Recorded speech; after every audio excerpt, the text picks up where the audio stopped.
समय एक रहस्य है, ठीक उसी तरह जैसे कि अंतरिक्ष। अगर हम सोचते हैं कि अंतरिक्ष में केवल पृथ्वी पर ही जीवन है, तो यह अपनी आंख बंद करके चलने जैसा होगा। फेमस साइंस फिक्शन राइटर इसहाक असिमोव ने अंतरिक्ष के रहस्यों से पर्दा उठाने वाले कई उपन्यास लिखे। ये उपन्यास बेशक उनकी कल्पनाओं पर आधारित थे, लेकिन अब उनके विचार न सिर्फ हॉलीवुड की तमाम साइंस फिक्शन फिल्मों को, बल्कि अंतरिक्ष क्षेत्र में हो रहे प्रयोगों को भी प्रेरित कर रहे हैं। उनकी कहानियों में 2.5 करोड़ ग्रहों का उल्लेख है। इन ग्रहों के बीच आवाजाही अंतरिक्ष यानों के जरिए होती है। लेकिन सवाल यह उठता है कि ये अंतरिक्ष यान ग्रहों के बीच की अनंत खाई को पार कैसे करते हैं। असिमोव इस सवाल का जवाब देते हैं। अगर हम सामान्य अंतरिक्ष की बात करें तो इन ग्रहों के बीच यात्रा अगर प्रकाश की गति से भी करें तो कई हजार साल लगेंगे, लेकिन हाइपर स्पेस के द्वारा कोई भी व्यक्ति हजारों वर्ष की यात्रा कुछ ही क्षणों में पूरा कर सकता है। क्या है यह हाइपर स्पेस? हाइपर स्पेस दरअसल एक काल्पनिक क्षेत्र है जो न आकाश है, न समय है, न पदार्थ है, न ऊर्जा है और न यह कुछ है और न कुछ नहीं। इस हाइपर स्पेस का रहस्य 2 क्षणों के बीच के अंतराल में कहीं छिपा होता है। इसे आप अनुभव भी कर सकते हैं। अगर आप ध्यान या मेडिटेशन के अभ्यासी हैं तो आप 2 क्षणों के बीच उस बिंदु का अनुभव कर सकते हैं जहां समय ठहरा हुआ प्रतीत होता है। आखिर असिमोव किस अंतराल के बारे में बात कर रहे हैं? क्या वह प्रकाश से भी तेज गति से चलने के रहस्य से वाकिफ थे? जहां तक जानकारी की सीमा है, वहां तक प्रकाश से तेज चलना नामुमकिन है। जाहिर है कि 2 आकाश गंगाओं के बीच की यात्रा को वर्तमान ज्ञान के आधार पर करना संभव ही नहीं है। ब्रह्मांडीय गति को संभव बनाने के लिए असिमोव जैसे विज्ञान लेखकों ने अपनी कल्पना से हाइपर स्पेस, सब स्पेस, वार्प ड्राइव जैसे जो विचार गढ़े, वो काल्पनिक होते हुए भी इतने आकर्षक हैं कि मनुष्य सहसा उन पर यकीन करना चाहता है। आखिर हम प्रकाश की गति से यात्रा क्यों नहीं कर सकते हैं? पहले तो लोग ध्वनि के बारे में भी यही राय रखते थे, लेकिन अब ध्वनि मनुष्य के लिए कोई बाधा नहीं रह गई है। हालांकि प्रकाश की बाधा के पार पाना कुछ ज्यादा ही मुश्किल है। जब 19वीं सदी में वैज्ञानिकों ने प्रकाश का सिद्धांत विकसित किया, तब वह एक पहेली के साथ आया।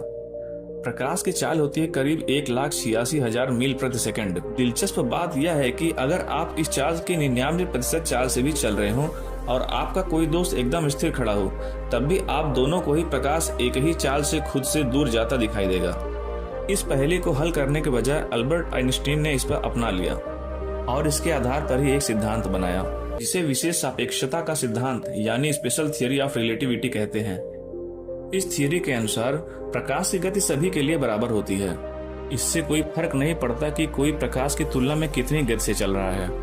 प्रकार के इस व्यवहार के आधार पर आइंस्टीन ने यह विचार दिया कि जब कोई व्यक्ति ज्यादा गति से यात्रा करेगा और अगर वह अपनी गति लगातार बढ़ाता जाए तो दिक् यानी स्थान और काल दोनों में ही खिंचाव आएगा।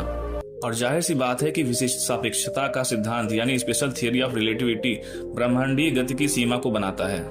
थियरी ऑफ रिलेटिविटी दरअसल मॉडर्न साइंस का बुनियाद है।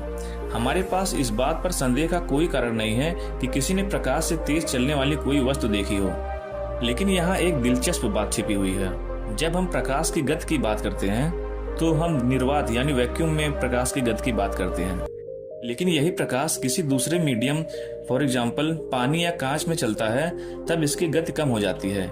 पानी या कांच में जो चीज प्रकाश से भी ज्यादा तेज गति से चलती है उसे सेरेनोकेव विकिरण कहा जाता है। ये वही है जो नाभिकीय रिएक्टरों में पानी के नीचे नीली चमक के साथ दिखता है। नाभिकीय रिएक्टर यानी न्यूक्लियर रिएक्टर। हालांकि प्रकाश की गति से पार पाने का सबसे प्रशंसनीय सिद्धांत भौतिक विज्ञानी मिगुएल अल्कुबिएरे ने दिया।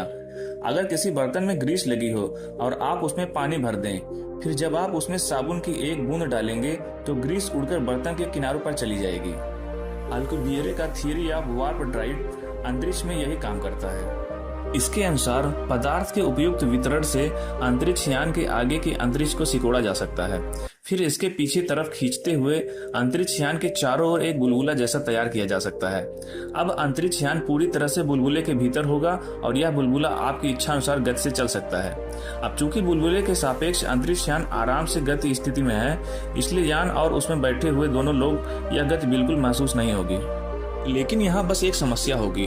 अल्कुबिएरे का यह अंतरिक्ष बुलबुला बनने के लिए कुछ खास अंतरिक्षीय दशाओं की जरूरत होगी। वैज्ञानिक इन दशाओं के बारे में निश्चित तौर पर कुछ भी नहीं कह पा रहे हैं। इसके अलावा अगर अंतरिक्ष में ऐसा बुलबुला तैयार करने की कोशिश होती है तो इसके नतीजे कुछ भी हो सकते हैं। नेगेटिव एनर्जी डेंसिटी या वार्म होल या फिर टाइम मशीन जैसा कुछ भी अनुभव हो सकता है। जाहिर है कि आर्कीबियरे के सिद्धांत को पूरी तरह से बेशक खारिज नहीं किया जा सकता हो, लेकिन इसे स्वीकारा भी नहीं जा सकता। और इसके साथ ही सवाल घूमकर फिर वहीं खड़ा हो जाता है कि क्या मानवता कभी सुदूर आकाश गंगाओं तक पहुंच सकेगी। फिलहाल तो यही लगता है कि प्रकाश से तेज गति से चलने का दरवाजा तो हमारे मुंह पर बंद कर दिया गया है। क्या हमें सुदूर अंतरिक्ष में यात्रा करने का कोई मार्ग तलाशना होगा? आप हमें अपने कमेंट के माध्यम से बता सकते हैं। धन्यवाद। ऐसी ही और रोमांचक वीडियोस को देखने के लिए हमारे वीडियोस को लाइक करें और चैनल को सब्सक्राइब करें। धन्यवाद।